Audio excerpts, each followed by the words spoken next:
You're about to hear a story so dark, so twisted, that it changes everything we thought we knew about Poppy Playtime. Chapter 4 has finally been released, and it's packed with hidden lore, shocking twists, and horrifying secrets. But don't worry, I've dug through all of it, so you don't have to.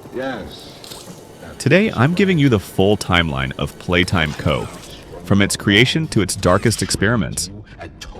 And trust me, you'll never look at these toys the same way again.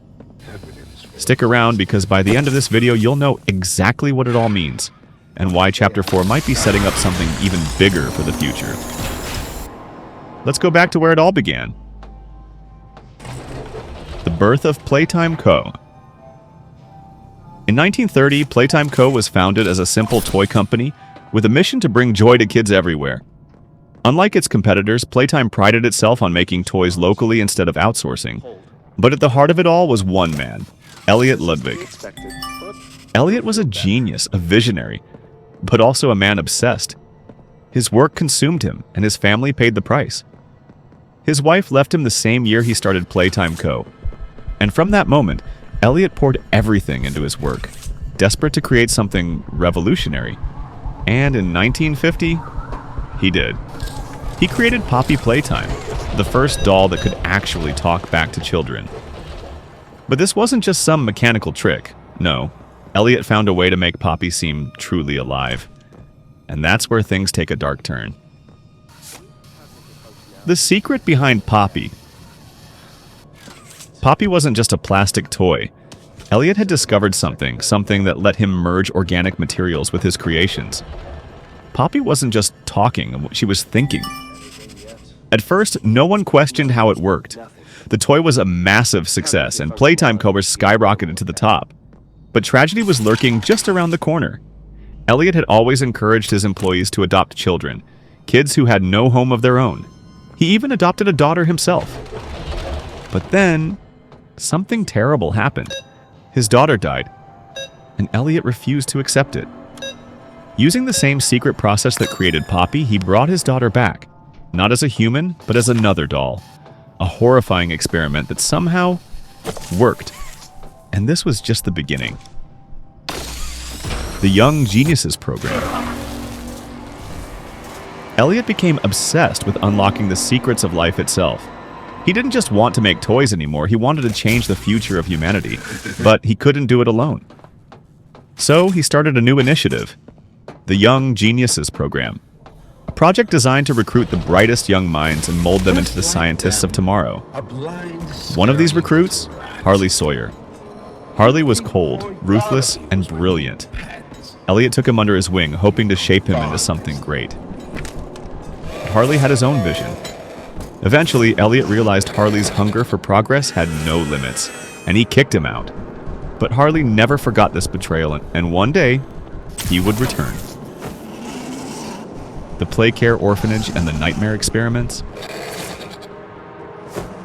As the years went on, Playtime Co. launched a new program. Playcare, an orphanage built directly inside the factory. To the public, it was a noble mission, a place to give abandoned kids a second chance. But behind closed doors, it was something much darker. This wasn't a home, it was a testing facility. Elliot and his team needed subjects for their experiments, and who better than orphans?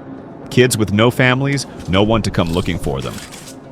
They tested new toys, new gases, and even tried merging children with the toys themselves. Some of these experiments failed. Others succeeded. The rise of the Bigger Bodies Initiative. By the late 80s, Playtime Co. was struggling financially. Poppy had been replaced by Huggy Wuggy as the company's new star. But it wasn't enough. That's when a desperate Elliot turned back to his old research. The idea? Why hire workers when your toys could do the work for you? And so began the Bigger Bodies Initiative. Using the same method that created Poppy, Playtime Co. began turning toys into living creatures. Huggy Wuggy, Mommy Longlegs, Boxy Boo, all of them were once human, and leading the charge, Harley Sawyer now returned to Playtime Co. as its lead scientist. The Hour of Joy, the fall of Playtime Co. I'd like there to be something. For years the experiments continued, until one day everything fell apart. August 8th, 1995. The test subjects, now horrifying, twisted monsters, finally fought back. They broke free, overran the factory, and slaughtered everyone in sight. It became known as the Hour of Joy. Leith Pierre, the factory's head of innovation, tried to cover it up, but it was too late. Playtime Company was shut down. The aftermath and the future of Poppy Playtime. For almost a decade, the factory remained abandoned, but in 2002, something woke up. Deep inside Playtime Co., Harley Sawyer is still alive. Or at least, what's left of him. He has a plan. He wants to continue his work to perfect the process, and to make sure no one ever stops him again. And when you, the player, return to the factory, he's been waiting for you. Poppy Playtime. Chapter 4 has delivered some of the biggest twists yet. But what happens next? Who will our allies be? Can we stop Harley? And is there something even worse lurking beneath the factory? We'll find out soon. And if you want to stay ahead of the game, make sure you subscribe for more insane theories, deep dives, and exclusive breakdowns. Now, see you in the next Johnny Hard video, and remember to stay hard.